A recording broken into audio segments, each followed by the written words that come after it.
बच्चों, कैसे हैं सब ठीक ठाक? ठीक है बच्चों, जैसा कि आप लोगों ने समझ रखा होगा कि पहले ही मैंने बोर्ड पे लिख रखा है कि आज का मेरा टॉपिक क्या है, कंपोनेंट या प्रोजेक्शन ऑफ द वेक्टर। मतलब कि जब कोई वेक्टर हमारा अगर एक्स या वाई या वर्टिकल या हॉरिजॉन्टल ना हो कि किसी इंक्लाइंड प्लेन पे है, ठीक है। अगर इंक्लाइंड प्लेन पे है तब हम उस वेक्टर को कैसे हम सॉल्व करेंगे, कैसे उसकी वैल्यू को फाइंड आउट करेंगे। बेसिकली आज के वीडियो में हम ये देखेंगे और इसमें सीखेंगे कैसे हम किसी वेक्टर को दो म्यूचुअली परपेंडिकुलर में उसे कैसे डिवाइड करते हैं, ठीक है। तो इस वीडियो को शुरू करने से पहले मैं आप लोगों को रिक्वेस्ट करूंगा कि ये प्लीज अगर इस वीडियो को अगर आप लोगों सब्सक्राइब नहीं किया सब्सक्राइब कर दीजिए, लाइक करिए और इसे शेयर करिए जितना भी होगा। और इसमें वीडियो में अगर आपको देखने के बाद कुछ डाउट होता है या कुछ ऐसा लगता है या नहीं सर इसमें वीडियो से रिलेटेड कुछ डाउट है तो प्लीज कमेंट बॉक्स में उसे जरूर लिख दीजिएगा और मैं रिप्लाई देने की कोशिश जरूर करूंगा उसका, ठीक है। तो आइए हम वीडियो को स्टार्ट करते हैं, लेक्चर को स्टार्ट करते हैं, ठीक है। जैसा कि हमने बताया है कि इसमें आज हम पढ़ेंगे, ठीक। जैसे कि वेक्टर अगर कोई बच्चों अगर हमारा, ठीक है, अगर हम देखें कोई वेक्टर अगर हमें एक्स वाई डायरेक्शन में दिया है तो ठीक है, ठीक है, वो तो नॉर्मली सॉल्व हो जाएगा। एक्स वाई, ये हमारा एक्स है, ये वाई है, ठीक है। अगर जैसे कि हमारा फोर्स F1, ये F2 है, ये F1, ये F3 है, ये F4 है, ठीक है। अगर एक्स वाई डायरेक्शन में दिया है, चाहे वो वो पॉजिटिव या नेगेटिव डायरेक्शन में है तो ठीक है, वो हमारा जो रिजल्टेंट होगा इसका फाइंड आउट हो जाएगा। लेकिन अगर कोई हमारा वेक्टर ऐसा दिया है जो इंक्लाइंड है, मतलब कि एक्स एक्सिस के साथ या कोई एंगल बना रहा हो, ठीक है, तब हम उस वेक्टर को कैसे फाइंड आउट, उसको कैसे रिजल्ट को फाइंड आउट करेंगे। तो इसके लिए बेसिकली क्या होता है कि फर्स्ट ऑफ ऑल बच्चों हमें उस वेक्टर को दो ऐसे म्यूचुअल परपेंडिकुलर में कंपोनेंट में उसे डिवाइड करना होता है कि जो एक्स और वाई जिसको हम म्यूचुअली परपेंडिकुलर कंपोनेंट बोलते हैं, ठीक है। जैसे कि अगर हमारा कोई वेक्टर ये है, ये वेक्टर एफ है, ठीक है, जो एक्स एक्सिस के साथ, ठीक है, जो एक्स एक्सिस के साथ 30 डिग्री एंगल बनाते हुए मूव कर रहे हैं, ठीक है।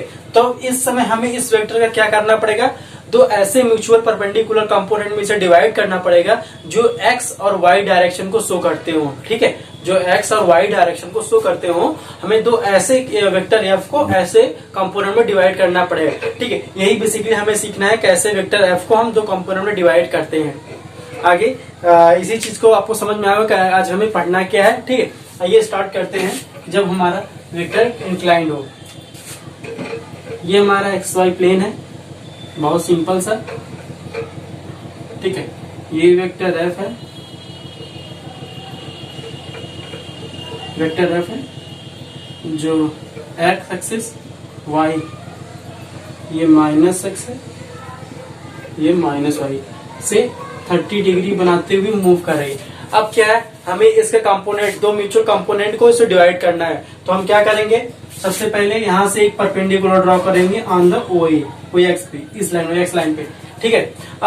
अब यहां से भी इसको हम ऐसे मिला देते हैं ओ एफ, अगर हम इसको पी मान लें, ठीक है, पी एम, ठीक है। हमारा क्या हुआ, पी एम एन। हमने पी से क्या किया, वेक्टर जो हमारा है उसके हेड से हमने एक परपेंडिकुलर ड्रॉ किया किस पे, ओ एक्स पे। जहाँ पे ओ एक्स पे मिल रहा है उसे हम पॉइंट को क्या बोल रहे हैं, एन, और जहाँ वाई पे मिल रहा है उसे हम एम बोल रहे हैं, ठीक है। अब हम यहाँ पे क्या कर रहे हैं बच्चों कि हम कॉस थीटा का फॉर्मूला यूज करें, ट्रिग्नोमेट्रिक रेशियो। अगर हम कॉस थीटा इक्वल टू लिखते हैं कॉस थीटा, तो कॉस थीटा इक्वल टू हमारा क्या होता है, सपोज दैट इस समय 30 डिग्री एंगल ना देखे, इसमें हम इसको एज्यूम क्या है, थीटा एंगल है, ठीक। तो इस समय हमारा क्या, cos theta equal to base upon hypotenuse. Hypotenuse हमारा क्या है, वेक्टर एफ है, और बेस हमारा क्या, ये पूरा, इसको हमने क्या माना है, एक्स कंपोनेंट, एक्स कंपोनेंट, ठीक है। ये हमारा एक्स कंपोनेंट है, ये हमारा वाई कंपोनेंट है, ठीक है। ये हमारा टोटल जो यहाँ से यहाँ स्टिक की डिस्टेंस है, ये हमारा y कंपोनेंट है, ये हमारा x कंपोनेंट है, ठीक है। अब हमारा क्या कर रहे हैं, cos थीटा वाला हम क्या लिखते हैं, x component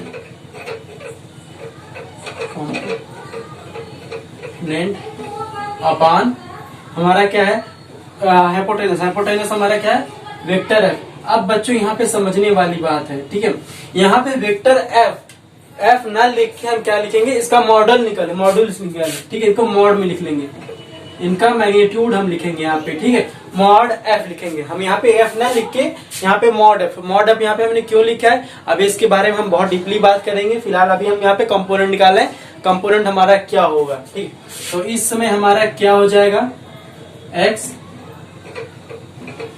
component equal to mod F cos theta, ठीक है, ये एक्स कंपोनेंट है। इसी तरह हम y के लिए देख लेंगे, ये हमारा थीटा है तो ये हमारा क्या हो जाएगा 90 माइनस थीटा, ठीक है। अगर यहाँ पे हम cos यूज कर रहे हैं, ये हमारा क्या है हाइपोटेनस, ये हमारा क्या है इसके लिए परपेंडिकुलर, ये हमारा क्या है बेस। तो हम cos थीटा हमारा यहाँ पे क्या हुआ cos 90 minus theta equal to base. Base हमारे इसमें क्या है y कंपोनेंट,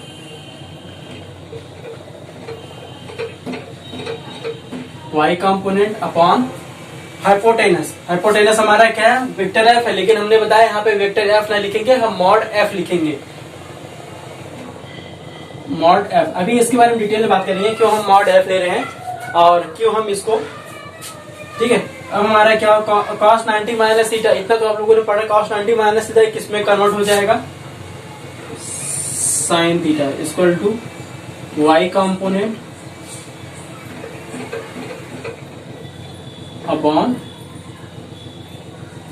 मॉड एफ। तो y कंपोनेंट इसमें हमारा क्या हो जाएगा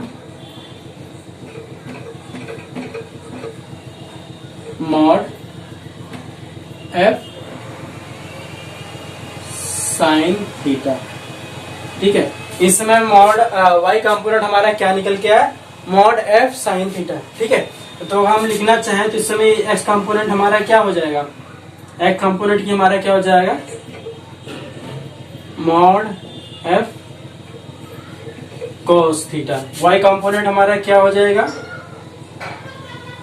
मॉड एफ साइन थीटा, ठीक है। ये निकल के आया हमारा दोनों का एक्स वाई कंपोनेंट, या दो ऐसे वेक्टर जो दूसरे वेक्टर एक दूसरे के म्यूचुअली परपेंडिकुलर हैं, ठीक है। इसको हम रेक्टेंगुलर कंपोनेंट बोलते हैं, इसको हम रेक्टेंगुलर कंपोनेंट बोलते हैं या म्यूचुअली परपेंडिकुलर कंपोनेंट बोलते हैं of given vector in a plane. जो हमारे इंक्लाइंड प्लेन पे रहता है, ऐसा वेक्टर जो किसी इंक्लाइंड प्लेन पे है और उसके दो कंपोनेंट म्यूचुअली परपेंडिकुलर कंपोनेंट निकालना है, ठीक है।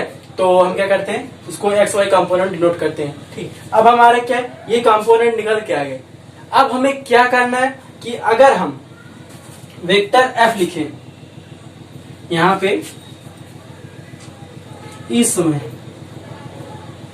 वेक्टर एफ लिखे तो हमारा क्या हो जाएगा एक्स कंपोनेंट हमारा क्या है मॉड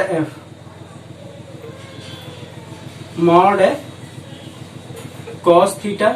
अब ये देखिए इस समय हमारा ये किस डायरेक्शन में है एक्स डायरेक्शन। हमने बताया एक्स डायरेक्शन को शो करने के लिए हमने क्या यूनिट डायरेक्शन यूज करते थे। यूनिट डायरेक्शन हमारा क्या है एक्स डायरेक्शन के लिए आई है, आई कैप से हम एक्स डायरेक्शन को शो करते हैं, जे कैप से हम वाई डायरेक्शन और जेड कैप को हम के कैप से हम शो करते हैं, ठीक है बच्चों। हमारा अगर हम ये देखें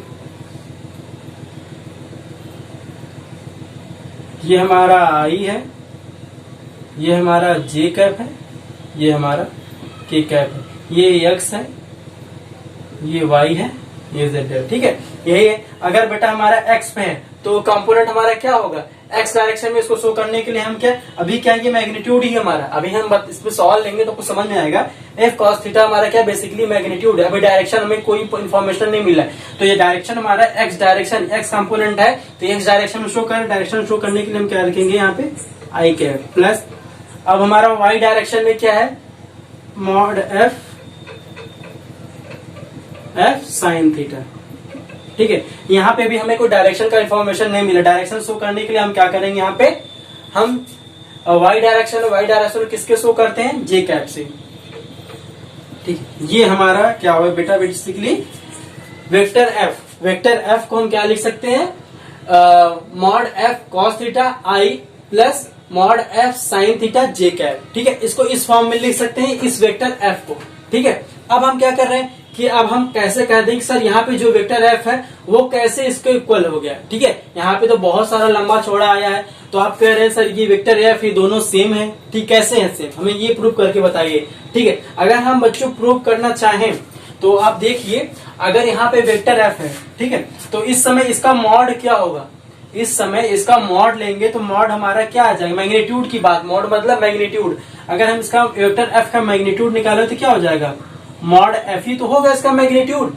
यहाँ पे क्या है, मॉड एफ हमारा क्या है, ये हमारा मैग्नीट्यूड है, ठीक है। वेक्टर एफ का जो वेक्टर एफ है उसका मैग्नीट्यूड अगर हम निकालना है तो वो मॉड एफ है। तो ये अगर ये दोनों वेक्टर सेम है तो क्या होना चाहिए, इनका भी मैग्नीट्यूड मॉड एफ ही आना चाहिए, तभी तो हम कहेंगे दोनों वेक्टर सेम है। बेटा अगर हमारे पास दो ऐसे वेक्टर है, हमने क्या बोला कि दो वेक्टर तभी इक्वल हो सकते हैं जबकि उनका मैग्नीट्यूड और डायरेक्शन दोनों सेम हो, ठीक है, मैग्नीट्यूड इक्वल में, ठीक है। इक्वल मैग्नीट्यूड में हमने क्या बोला था कि जब इनका मैग्नीट्यूड और डायरेक्शन दोनों सेम हो तभी हमारे दोनों वेक्टर इक्वल होते हैं, ठीक है। लेकिन यहाँ पे क्या है, मैग्नीट्यूड हमारा इसका एफ आ रहा है, तो अगर हमें बोला दोनों वेक्टर सेम है तो इसका भी मैग्नीट्यूड हमारा एफ होना चाहिए, ठीक है। अब इस वेक्टर का अब हम क्या कर रहे हैं, मैग्नीट्यूड निकाल रहे हैं। मैग्नीट्यूड निकालने के लिए हमने क्या बताया है, मैग्नीट्यूड निकालने के लिए हमने बेसिकली बताया जो आई जे के साथ जो भी रेशियो है, जो भी कंपोनेंट दिया है उनका स्क्वायर करके आपस में ऐड करके फिर उसका अंडर रूट, उन सबका जो रिजल्टेंट जो सम आए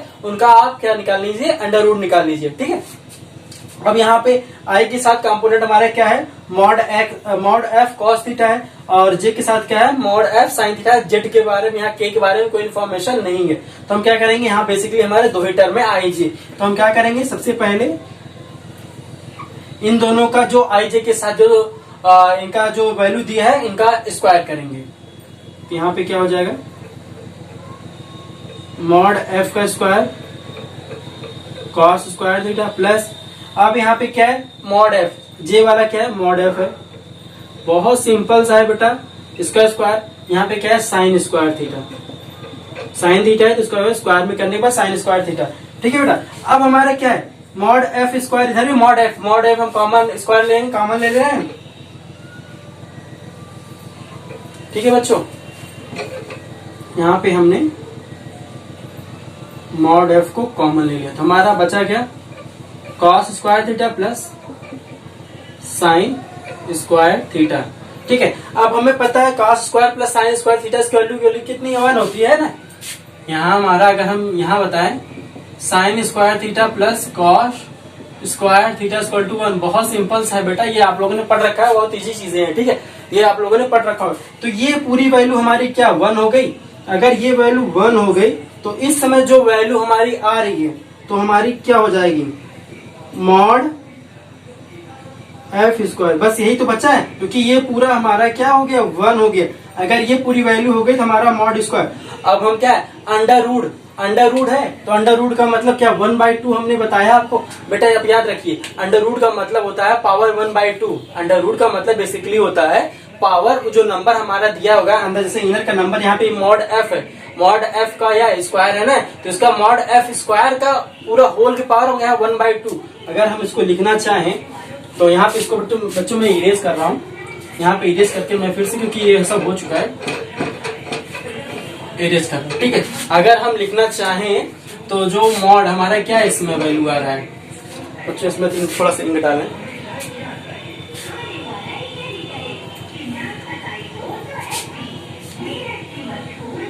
बच्चों आप हमेशा ये याद रखिए कि हमारा रिजल्टेंट क्या है, कैसे हम क्यों कह रहे हैं कि जो मॉड एफ है वो कैसे इक्वल है वेक्टर एफ के, ठीक है।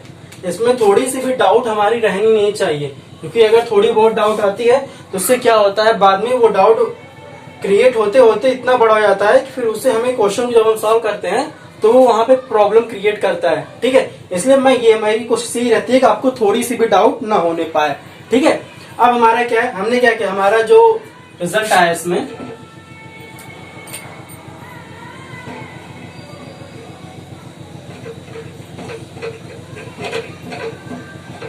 मॉड एफ स्क्वायर, हमने बताया अगर इसको हम सॉल्व कर रहे हैं तो हम क्या लिखेंगे, मॉड एफ, ये क्या है, स्क्वायर है, फिर टोटल पूरे होल पे क्या है, अंडर रूट का मतलब क्या है, 1/2।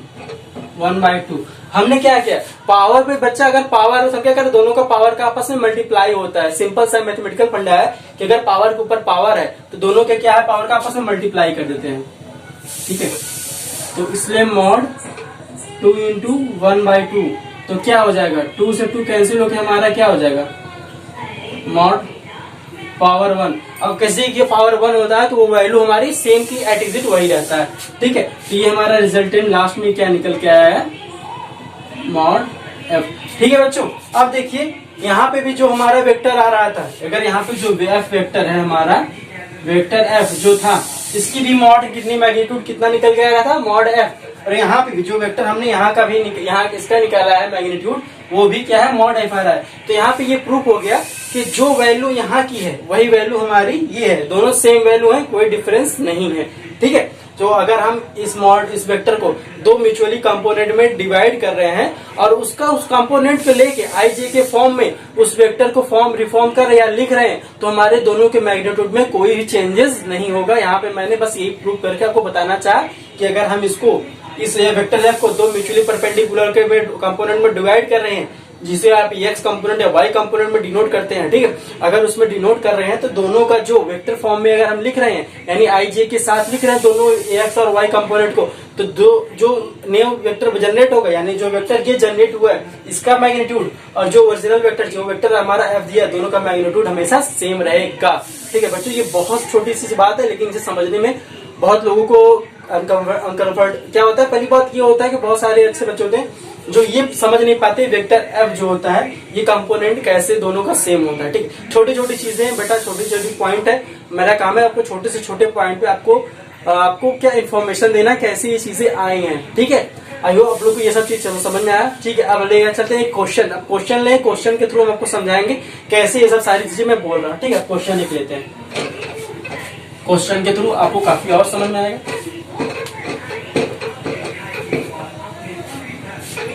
ठीक है।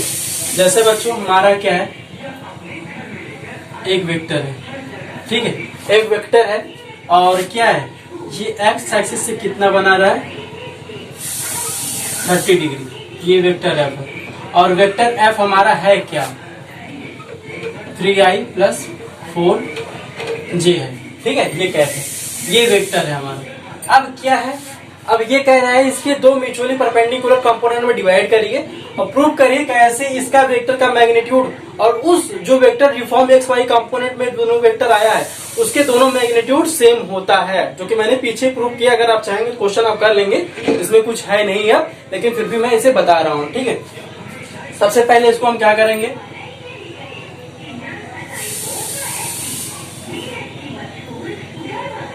एक्स वाई कंपोनेंट में सबसे पहले हमारा काम है इसको डिवाइड करेंगे, ठीक है। अब ये जो वेक्टर एफ है हमने क्या किया, जो मॉड एफ, यहाँ पे बच्चों बहुत लोग ये होता है कि कभी कभी यहाँ पे स्केलर क्वांटिटी दे रखता है, ठीक है। स्केलर क्वांटिटी देगा कोई फर्क नहीं पड़ेगा, क्योंकि स्केलर क्वांटिटी का मॉड हमारा क्या होता है, अगर 5 है तो 5 हमारा क्या, ये तो स्केलर क्वांटिटी है, इसका मैग्नीट्यूड हमारा क्या, ये भी 5 ही रहेगा। तो हमें जब हमारी स्केलर क्वांटिटी तब हमें कोई प्रॉब्लम नहीं होता। अगर यहाँ पे हमारी वेक्टर क्वांटिटी है, ठीक है, और सिर्फ प्लेन पे है, आई जे के या तीनों डायरेक्शन ये जो हमारे आई जे के फॉर्म में दिया है, तब हम क्या करेंगे, उसको हम कैसे लिखेंगे ये हमें समझने, यहाँ थोड़ी सी वेक्टर के लिए प्रॉब्लम होता है। स्केलर क्वांटिटी हो तो हमें कुछ नहीं दिक्कत है, ठीक है। और बच्चों याद रखिए इस चीज को कि जब भी हम हमारा यहाँ पे ये वेक्टर क्या है, आई जे के फॉर्म में, यहाँ पे किसी प्लेन पे अगर हम देखें मैथमेटिकली, अगर हम यहाँ पे देखें ये एक्स वाई है, सिंपली सा फंडा है कि अगर हमारा एक्स वाई प्लेन पे लाई कर रहा है तो हमारा क्या वेक्टर अगर बीच में प्लेन पे है तो उसमें क्या उसके पास उसके दोनों पास इन्फॉर्मेशन होनी चाहिए कि वो आई से वो कितने डिस्टेंस पे गया है और प्लस जे से वो कितने डिस्टेंस पे लाई कर रहा है। सपोज अगर आप लोगों से बेटा कोऑर्डिनेट, अगर मैथ जो IIT जेईई या मैथमेटिकल के जो स्टूडेंट होंगे तो आप लोगों ने बेसिकली 9th में पढ़ा होगा कि अगर हम इसको मैथमेटिकली इंडिकेशन देंगे, अभी मैं बताऊंगा पोजीशन वेक्टर, तब मैं इसे पढ़ाऊंगा आपको। फिजिक्स में भी थोड़ा बहुत पोजीशन वेक्टर बताऊंगा तो पढ़ाऊंगा, ठीक है। अगर कोई वेक्टर पॉइंट यहाँ पे है तो इस पॉइंट का कोऑर्डिनेट क्या होता है, एक्स से जो डिस्टेंस होती है, वाई की जो डिस्टेंस होती है उस पॉइंट से, तो वही हमारा क्या होता है, उस पॉइंट का कोऑर्डिनेट होता है। जैसे यहाँ पे क्या है, एक्स से हमारा 3 है, वाई से हमारा 4 है, ठीक है। वाई एक्सिस से क्या है, इसकी डिस्टेंस पॉइंट की 4 है और एक्स एक्सिस से 3 है, तो इसका कोऑर्डिनेट क्या हो जाएगा, 3,4 हो जाएगा, ठीक है। एक्स वाई कोऑर्डिनेट ये होता है, ठीक है। वही चीज यहाँ पे, तो यहाँ पे ये क्या शो कर रहा है, एक तरीके का ये डायरेक्शन शो कर रहा है। तो ये पॉइंट एक्स से और वाई से कितने पॉइंट के डिस्टेंस पे है, वही चीज यहाँ पे क्या है, आई जे क्या डिपेंड कर रहा है कि ये हमारी जो पॉइंट है एक्स और वाई कोऑर्डिनेट से कहाँ पे लाई कर रही है, एक्स वाई जे आई जे यहाँ पे ये शो कर रहा है। लेकिन बच्चों अगर हम जब इसको एक्स कंपोनेंट में तोड़ेंगे, क्या जे इंडिकेशन के साथ शो करना चाहिए, नहीं शो करना चाहिए, क्योंकि जे तो हमारा क्या, जे कैप हमारा किसके लिए, वाई डायरेक्शन के लिए होता है। अगर यहाँ पे अगर हम जे भी शो करेंगे तो हमारा क्या कैसे पता चलेगा, क्योंकि हमें पता है जब हमारा वेक्टर एक्स कंपोनेंट पे लाई करता है तो उसे शो करने के लिए हम इंडिकेट करने के लिए क्या करते हैं, आई कैप जो कि हमारा एक यूनिट वेक्टर है। यूनिट वेक्टर हमने बताया, यूनिट वेक्टर सिर्फ हमारा डायरेक्शन शो करने के लिए यूज किया था, उसके मैग्नीट्यूड में कोई फर्क नहीं गिरता है। ठीक है, इसलिए कि अगर हम इस वेक्टर को एस कंपोनेंट फॉर्म में लिख रहे हैं तो उसमें शो करने के लिए सिर्फ हम आई का यूज करेंगे, इसमें आई जे नहीं होना चाहिए। इसी तरह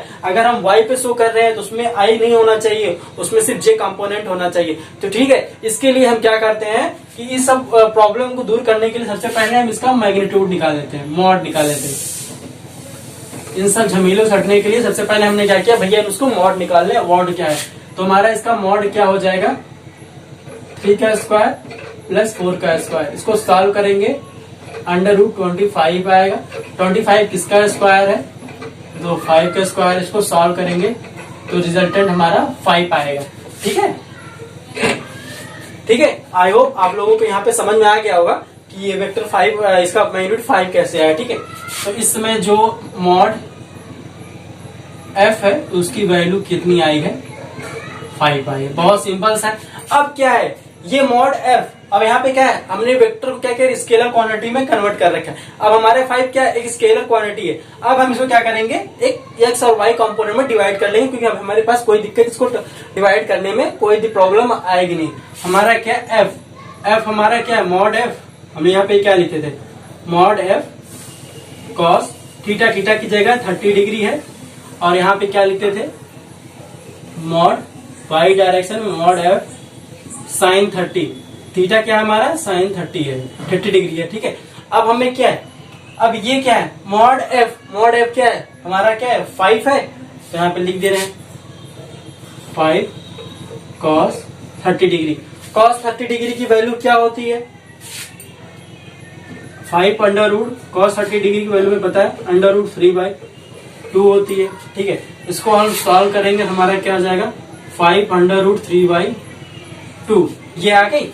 इसी तरह अब हम इसको y कंपोनेंट सॉल्व करेंगे, मॉड f की वैल्यू क्या है 5, साइन 30 डिग्री की वैल्यू हमें पता है 1/2। ठीक है, अगर हम बच्चों अगर हम इससे अब क्या है वेक्टर f को अब हम कंपोनेंट x y कंपोनेंट में वेक्टर के फॉर्म में लिखना चाहते हम क्या करेंगे, तो जो वेक्टर f है अब हम इसे x और y कंपोनेंट के फॉर्म में लिख रहे हैं, तो हम क्या करेंगे, पहले हमारा x कंपोनेंट क्या है, अगर हम लिखें तो हम यहाँ पे लिख भी रहे हैं x component into i cap plus y component multiply यहाँ पे है j कैप। ठीक है, x कंपोनेंट हमारा क्या निकल के आया 5 under root 3, 5 multiply under root 3/2। अब यहाँ पे साइन देखो, अब यहाँ पे क्या है बच्चों, हमारा x डायरेक्शन में हमने बताया कि अगर हमारा कोई वेक्टर, जैसे कि हमने यहाँ पीछे ही बनाया था, ये x है, ये y है, ये z है। x डायरेक्शन हमको इंडिकेट करने के लिए हमें i, y डायरेक्शन के लिए j कैप और j डायरेक्शन के लिए हमने k कैप यूज करते हैं। अगर हमारा वो सिंपली क्या कर रहा है x डायरेक्शन में वो मूव कर रहा है, तो यहाँ पे सिर्फ हमारा i होगा, ना कि i j दोनों कॉम्बिनेशन आना चाहिए। ठीक है, यहाँ पे सिर्फ हमारा क्या होगा i कैप। यहाँ पे जो मैं समझाना चाह रहा हूँ अगर आपको समझ गए तो बहुत अच्छी बात है बेटा, तो आप वेक्टर का जो डायरेक्शन होता है उस पर आप मास्टर हो जाएंगे। ठीक है, क्योंकि यहाँ पे बेसिकली मैं ये बताना चाह रहा हूँ जो चीजें वेक्टर, जैसे यहाँ पे क्या आई जे दोनों साथ में, क्यों है साथ में, क्यों है। ठीक है, और यहाँ पे मैं सिर्फ आई लिख रहा हूँ, क्यों लिख रहा हूँ, अगर ये दोनों चीजें आपको डिफाइन समझ में आ गया तो बहुत अच्छी बात है। ठीक है, यहाँ पे क्या इसको सॉल्व, वाई कंपोनेंट हमारा क्या है 5 इंटू 1/2, यहाँ पे क्या है इंटू जे कैप। ठीक है, अब ये पूरा हमारा वेक्टर आ गया। अगर हम वेक्टर एफ लिखें हमारा क्या आ जाएगा 5 अंडर रूट 3/2 आई प्लस 5/2 जे, ये हमारा क्या है वेक्टर एफ। बेटा ये वेक्टर और ये वेक्टर दोनों क्या सेम लग रहे हैं, दोनों सेम लग रहे नहीं, क्यों? क्योंकि यहाँ पे बेटा 3i प्लस 4j है वेक्टर, यहाँ पे क्या है 5√3/2 प्लस 5/2 अंडर।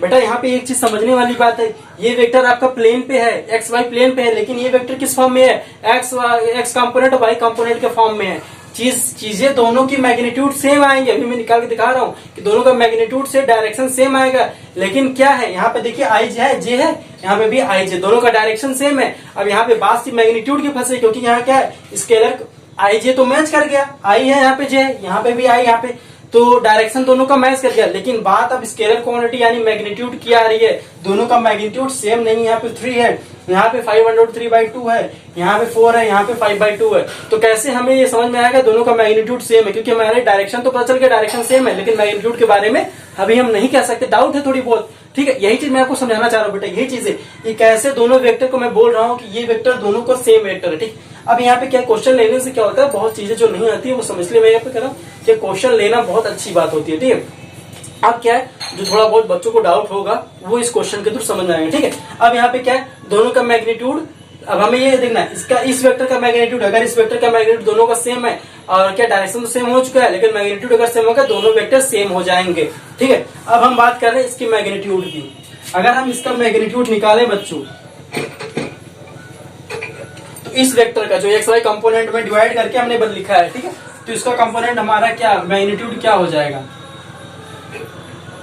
तो इसका मैग्नीट्यूड के लिए हम क्या लिखते हैं, आई के साथ जो मल्टीपल कंपोनेंट है, आई के साथ जो मल्टीपल वैल्यू है उसका स्क्वायर 5√3/2 का स्क्वायर प्लस जे के साथ जो मल्टीपल वैल्यू है, ठीक है, उसका स्क्वायर, उन दोनों का सम, स्क्वायर का सम लिख के उनका क्या करेंगे अंडर रूट। अब तो आप लोग को मॉड मैग्नीट्यूड निकालना आ गया होगा, ठीक है, उसमें कोई दिक्कत नहीं होगी। ठीक, अब हमारा क्या है यहाँ पे क्या है 25 इंटू अंडर रूट 3 अपॉन यहाँ पे 2 का स्क्वायर 4 हो जाएगा प्लस, अब ये मैथमेटिकल बच्चों का इसमें कोई प्रॉब्लम नहीं आनी चाहिए, अगर आ रही थोड़ी बहुत प्रैक्टिस आप कर लीजिएगा, क्योंकि ये सब चीजें बच्चों वाली हो जाती हैं। ठीक है, तो यहाँ पे फिर क्या है 5 का स्क्वायर हो जाएगा 25 और 2 का स्क्वायर 4। ठीक है, अब इसका क्या मॉड को मैंने बताया, अगर मॉड है तो उसकी क्या मतलब होता है पावर 1/2 होता है, इसे 1/2 लिखा। अब क्या है 25 को हमने कॉमन लिख सकते हैं, हमने 25 को कॉमन लिख लिया। ठीक है, हमारा बचा क्या 3/4 प्लस 1/4। अब हम इसे सॉल्व करेंगे, 3 क्या है बेस दोनों का सेम है, तो क्या न्यूमरेटर दोनों का ऐड हो जाएगा, तो हमारा इसको क्या लिख सकते हैं 25 इंटू 3 + 1/4। ठीक है, तो हमारा ये कितना हो जाएगा 25 इंटू 3 + 1 कितना 4 डिवाइडेड बाई 4 बचा 4, तो हमारा कितना आएगा 25। बेटा ये सब पूरा क्या है अंडर रूट में है 1/2, ये सब जितनी भी वैल्यू है पावर 1/2 है। ठीक है, अब 25 भी आया हमारा क्या है अंडर रूट में है, 25 हमारा क्या है इस पे भी पावर हमारा 1/2 या अंडर रूट बोलिए, दोनों सेम है। ठीक है, अंडर रूट का मतलब पावर 1/2 होता है। ठीक है, अब हमारा क्या है अंडर रूट 25 है। अब अंडर रूट 25 किसका स्क्वायर, 25 किसका स्क्वायर 5 का स्क्वायर होता है 5 स्क्वायर। हमने क्या है कि अगर इसको अंडर रूट है, अगर अंदर की वैल्यू स्क्वायर के फॉर्म में तो वो वैल्यू बाहर आ जाएगी, कैसे बाहर आ जाएगी मैंने पीछे करके बताया है। ठीक है, तो वही चीजें तो हमारी क्या आ जाएगी 5। ठीक है, अब इस समय देखिए जो यहाँ का मॉड है, जो एक्स वाई कंपोनेंट का मॉड है यानी मैग्नीट्यूड, उसकी वैल्यू कितनी आई है 5 है, और जो ये प्लेन वाला है प्लेन में जब नहीं तो उसका मैग्नीट्यूड कितना है 5, दोनों के मैग्नीट्यूड सेम हो गए। इसलिए क्या है हमने बताया कि इसकी भी मैग्नीट्यूड इसकी भी, दोनों मैग्नीट्यूड सेम होने की वजह से क्या है डायरेक्शन तो पहले ही सेम था, यहाँ पे भी डायरेक्शन आई जे है, यहाँ पे भी डायरेक्शन आई जे है। अब बात हमारी सिर्फ बच रही थी मैग्नीट्यूड, क्योंकि इसके साथ क्या था 3 है आई के साथ और जे के साथ हमारा 4 है, तो दोनों के मैग्नीट्यूड स्केलर क्वांटिटी थोड़ी डिफरेंट है, क्योंकि यहाँ पे क्या आई के साथ 5√3/2 है और j के साथ 5/2 है, तो कैसे हम कहते हैं इनके मैग्नीट्यूड सेम है। ठीक, तो हमने क्या किया, सीधे हमने क्या सब कुछ जमा हटा के सिर्फ मैग्नीट्यूड निकाले, मैग्नीट्यूड निकाला तो इसकी वैल्यू 5 आई है और यहाँ की भी वैल्यू 5 आई। इसलिए हमने क्या कहा था पहले कि दोनों वेक्टर जो होते हैं सेम होते हैं, इनके मैग्नीट्यूड और डायरेक्शन दोनों सेम होते हैं। यहाँ पे प्रूफ करके भी बता दिया, क्वेश्चन लेके बता दिया। ठीक है, अगर इसके बाद भी अगर आपको डाउट होता है प्लीज वीडियो को रिवाइंड करके देख लीजिए फिलहाल एक बार। अगर उसके बाद भी कोई आपको कॉन्सेप्ट या कोई ऐसा रह जाता डाउट, प्लीज हमें कमेंट बॉक्स में जरूर लिखिएगा। ठीक है, अब आते हैं इस पर थोड़ा क्वेश्चन करते हैं, थोड़ा और इसे सिंप्लीफाई करते हैं और अच्छे तरीके से समझने की कोशिश करते हैं। ठीक है, जिससे हमारा ये डाउट क्लियर हो जाए। बच्चों मुझे नहीं लगता है इतना सिंपली तरीके से समझाने के बाद किसी बच्चे को थोड़ा बहुत डाउट आना चाहिए, क्योंकि डाउट के लिए मैंने कोई इस पे बहुत ज्यादा वर्क करके सब कुछ समझाया है, यहाँ पे समराइज किया है काफी अच्छी चीजें लेके। पता है 2-3 कॉन्सेप्ट यहाँ पे था, वो सारी चीजें कैसे आई, क्या कब आए। ठीक है, यहाँ पे बहुत सारी चीजें मैंने बता दी है। एक ही चीज में है, मतलब कोई ऑब्जेक्ट है वो एक्स एक्सिस से थीटा एंगल बनाते हुए फेंका गया एक्स वाई डायरेक्शन में। ठीक है, तो हमारा क्या है, ग्रेविटी, ड्यू टू ग्रेविटी हमारा क्या है, कुछ टाइम पे टाइम मोशन मूव करते हुए हमारा क्या है, अर्थ पे आके गिर रहा है। अब हमें बताना है इस पे कि हमारा जो बॉल का जो हमारा वस्तु यानी ऑब्जेक्ट का मतलब समझ, यहाँ पे हमारा बॉल है। ठीक है, वो बॉल है, बॉल का डायरेक्शन कहाँ पे किस डायरेक्शन में चेंज हुआ है उसकी कंपोनेंट आपको निकालिए। ठीक है, हमें ये बताना है बेसिकली ऐसा क्वेश्चन। तो यहाँ पे इनिशियली हमारा क्या यू वेलोसिटी से फेंका गया, तो यू वेलोसिटी हमारी एंगल कितने पे, एक्स एक्सिस पे फेंका गया कि एक्स एक्सिस से क्या कितना बना रहा है, एंगल थीटा बना रहा है। अगर हम एक्स एक्सिस से जो यू वेलोसिटी फेंका गया है, अगर इसको कंपोनेंट डिवाइड करें, एक्स वाई कंपोनेंट है, दो म्यूचुअली परपेंडिकुलर में डिवाइड करें तो हमको क्या लिख सकते हैं, ये हमारा क्या हो जाएगा, यू कॉस थीटा, ये हमारा वाई डायरेक्शन में क्या हो जाएगा, यू साइन थीटा। ठीक है, अब सपोज दैट हमारा बॉल क्या है, इस डायरेक्शन में भी यहाँ पे लाई कर रहा है। ठीक है, अगर हम इसको दो म्यूचुअली परपेंडिकुलर ड्रॉ कंपोनेंट में तोड़े या इसे एक्स वाई कंपोनेंट में तोड़े, जो भी आप बोलिए। ठीक है, तो अभी ये क्या है, यहाँ पे यू इनिशियल वेलोसिटी यू है, लेकिन अगर हम क्या करें फाइनल या हमारी बॉल मूव करे तो अब इसमें उसकी वेलोसिटी क्या रिप्रेजेंट करेंगे, वी से। ये सब छोटी चीजें हैं। ठीक है, वी है, यहाँ पे क्या है, V1 है बोल दिए। अब यहाँ पे क्या है, एंगल मान लीजिए यहाँ पे थीटा था, यहाँ पे θ1 हो गया। अब क्या है, एंगल θ1 है, अब इसके कंपोनेंट में तोड़ना है, एक्स वाई कंपोनेंट में तोड़ना है, इसको ब्रेक करना है, तो हमारा क्या हो जाएगा, V1 cos थीटा। यहाँ पे वाई डायरेक्शन में क्या हो जाएगा, V1 sin थीटा। ठीक है, अगर एक पॉइंट बेटा हम आपको पढ़ा, आप लोगों को पता होगा कि जब बॉल अपवर्ड डायरेक्शन में प्रोजेक्टाइल मोशन में फेंका जाता है तो एक पॉइंट ऐसा आता है जहां सिर्फ वो एक्स डायरेक्शन में मूव करता है। ठीक है, वहां पे कोई डायरेक्शन नहीं, एक्स डायरेक्शन में मूव करता है, लेकिन ड्यू टू ग्रेविटी वो हमारे क्या डाउनवर्ड डायरेक्शन में मूव करने लगता है। ठीक है, तो वो मान लीजिए पॉइंट ये है, यहाँ पे इसकी वेलोसिटी हमारी V2 हो गई, जो सीधे एक्स डायरेक्शन में, यहाँ पे इसके कंपोनेंट नहीं, क्योंकि ये क्या है बेसिकली एक्स डायरेक्शन में मूव कर रहा है, ये तो खुद ही एक्स डायरेक्शन में मूव कर रहा है, तो इसका कंपोनेंट कहां से निकालेंगे। अगर ये किसी प्लेन की बात करता तो इसके एक्स वाई कंपोनेंट निकाल सकते हैं, लेकिन इस समय क्या है, V2 हमारा खुद ही एक्स डायरेक्शन में मूव कर रहा है, तो इसके लिए यहाँ पे कंपोनेंट नहीं निकाल सकते। ठीक है, अब क्या है, अब बॉल हमारी आ गई इस पॉइंट पे, ये हमारी क्या है, V3 वेलोसिटी सब क्या है, डाउनवर्ड डायरेक्शन में लग रही है। अब वो कह रहा है V3 का जो है कंपोनेंट निकालिए। V3 का कंपोनेंट निकालने के लिए क्या कर रहे हैं, दो म्यूचुअली परपेंडिकुलर ड्रॉ किया।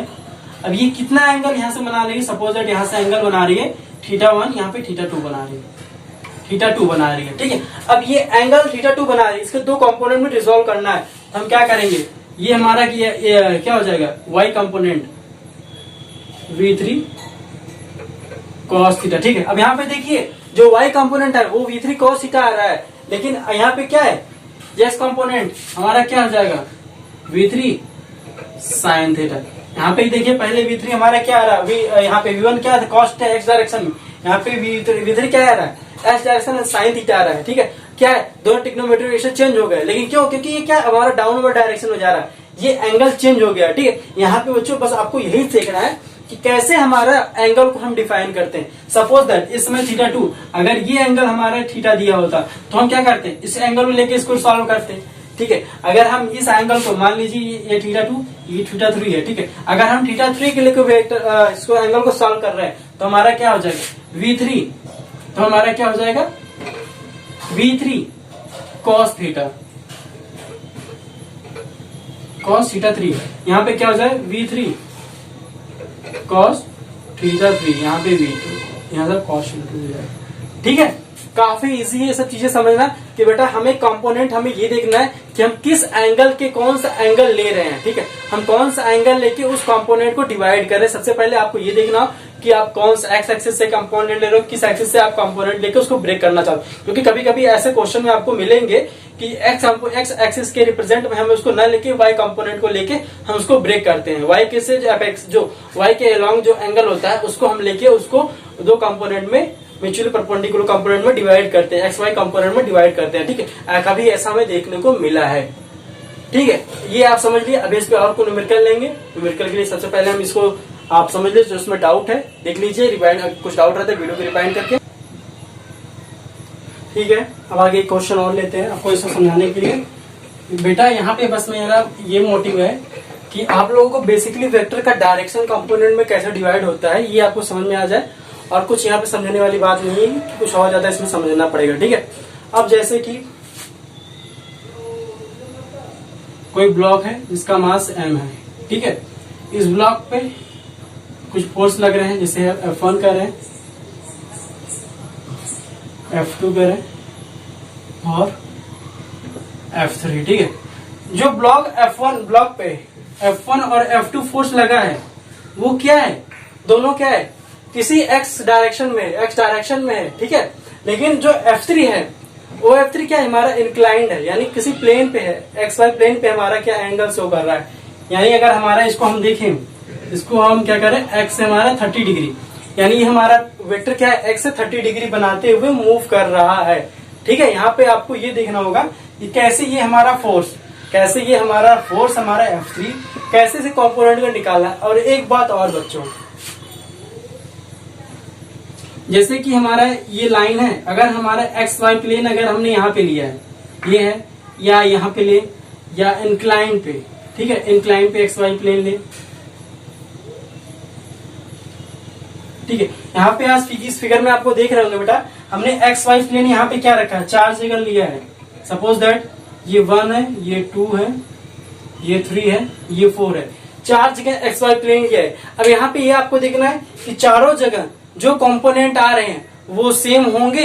यानी अगर हम एक्स वाई प्लेन को यहाँ पे शिफ्ट कर रहे हैं या एक्स वाई प्लेन को यहाँ पे शिफ्ट कर रहे हैं, तो जो कंपोनेंट होगा, यानी जो कंपोनेंट होगा, क्या उसके मैग्नीट्यूड या डायरेक्शन में कोई चेंजेस आएगा, नहीं आए, क्या आएगा वो हम यहाँ पे देख रहे हैं। ठीक है, जैसे सपोज दैट ये वेक्टर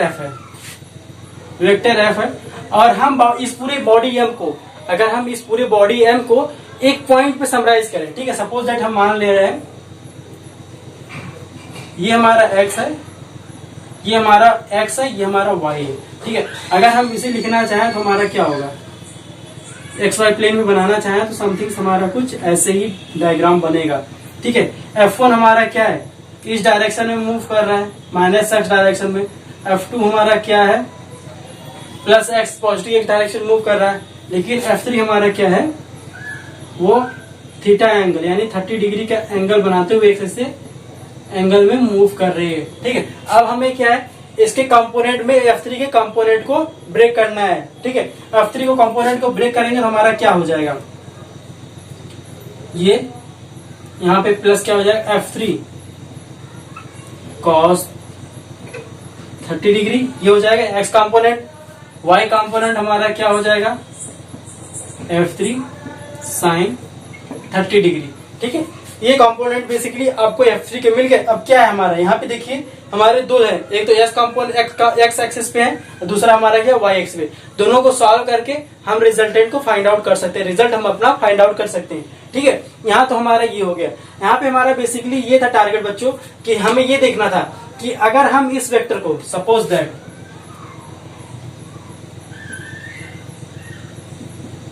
इस लाइन को F3 जो हमारा है, F3 हमारा जो है यहाँ पे इस क्या है बॉक्स के जो ये हमारा मास m का जो ब्लॉक है उसके एड्स पे लग रहा है, जो कॉर्नर पे लग रहा है, F3 फोर्स उसे पुल कर रहा है। ठीक है, अब हमें इसे वेक्टर शो करना है। हमने आप लोग करें कि एक्स वाई प्लेन तो हमारा यहाँ पे है, ठीक है, यहाँ पे कैसे हम इसको यहाँ पे मूव करके कैसे हम इसको एक्सटेंड करके पीछे की तरफ लाए। आप लोग को यहाँ पे भी डाउट उठा होगा कि F3 तो हमारा इसके एड्स पे लग रहा है, यानी इसे कॉर्नर पे लग रहा है, कॉर्नर पे लग रहा है, तो कैसे हमने F3 को यहाँ पे ओरिजिन से मिला दिया है। ठीक है बच्चों, आप लोगों ने पढ़ रखा होगा, मैथ में सिंपल सा है कि अगर कोई लाइन एक्स एक्सिस से थीटा एंगल बनाती हुई मूव करती है, ठीक है, एक्स एक्सिस से कोई भी लाइन एक्स एक्सिस से थीटा एंगल मूव कराती है, मूव होती है, तो उसके हर पैरेलल लाइन पे उसका एंगल क्या होगा, थीटा ही होगा। मतलब कि अगर हम यहाँ पे एक पैरेलल लाइन इसके एक्स एक्सिस की पैरेलल लाइन खींच दें, चाहे यहाँ पे खींच दें, तो इस समय जो ये एंगल बनेगा वो सब हमारा क्या होगा,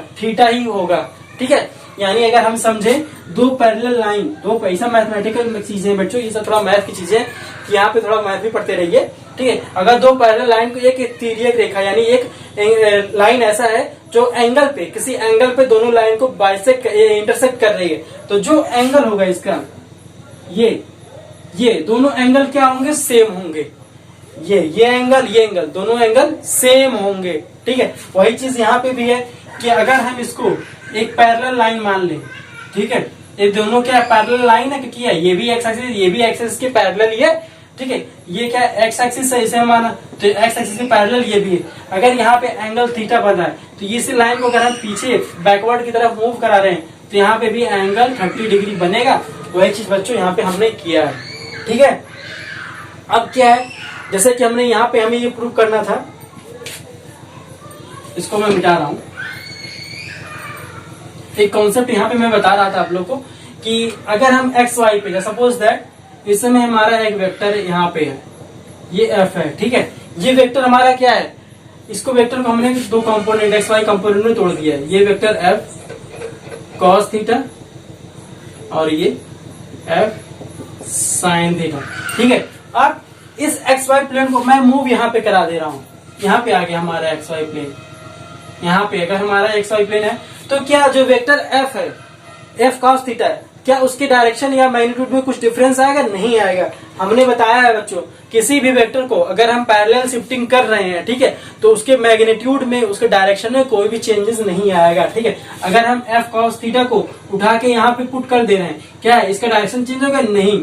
जो इसकी लेंथ है, जो इस वेक्टर का लेंथ है, वो लेंथ भी सेम रहेगा, क्योंकि इसकी लेंथ में हमने अभी तक कोई ऐसा काम नहीं किया जिसकी लेंथ में रिडक्शन हुआ है, ठीक है। लेंथ हमने सेम एज रखा है, हमने बस क्या किया, इस वेक्टर को उठा के हमने यहाँ पे पुट कर दिया है। वैसे ही एफ साइन थीटा की जो वैल्यू होगी वो कांस्टेंट होगी, क्योंकि इसका मैग्नीट्यूड अगर हम निकालेंगे कांस्टेंट वैल्यू आएगी, और इसका डायरेक्शन क्या है, वाई डायरेक्शन में है। तो हमने क्या किया, इसको पैरेलल शिफ्टिंग कर दी, इस वाई को मैंने यहाँ पे शिफ्ट कर दिया। तो क्या इन दोनों के जो एक्स कंपोनेंट वाई कंपोनेंट में कोई डिफरेंस आया, नहीं। अगर हम ये एक्स वाई कंपोनेंट यहाँ ले रहे हैं, यहाँ ले रहे हैं, कोई भी इसमें चेंजेस नहीं आएगा। इसी एक्स कंपोनेंट अगर हम ऊपर नीचे शिफ्ट कर रहे हैं तो इसके एक्स और वाई कंपोनेंट में कोई चेंजेस नहीं आएगा। ये चीजें मैंने इसलिए बताया क्योंकि जब मैं अभी आगे आपको क्वेश्चन करना बताऊंगा तो ये चीजें अभी हमको देखने को मिलेगी, वहां पे मैं फिर से बता दूंगा आपको, ठीक है। तो आज के लिए इतना ही। जो कंपोनेंट वेक्टर में अगर इसमें आपको कोई भी डाउट रह जाता है सेशन में, या ऐसा कुछ रहता है कि कोई आपको ऐसा लगा कि नहीं ये चीजें थोड़ी सी फास्ट पढ़ा दी गई हैं, तो प्लीज उसको कमेंट में लिख के बताइएगा क्या दिक्कत आपको आ रही है। तो और प्लीज इस चैनल को कंटेंट यहाँ पे अच्छे लग रहे हैं, समझ में आ रहा है, तो प्लीज चैनल को लाइक करिए, सब्सक्राइब करिए और इसे प्लीज शेयर करिए ग्रुप में, ठीक है। तो बस आज के लिए इतना ही। Thank you.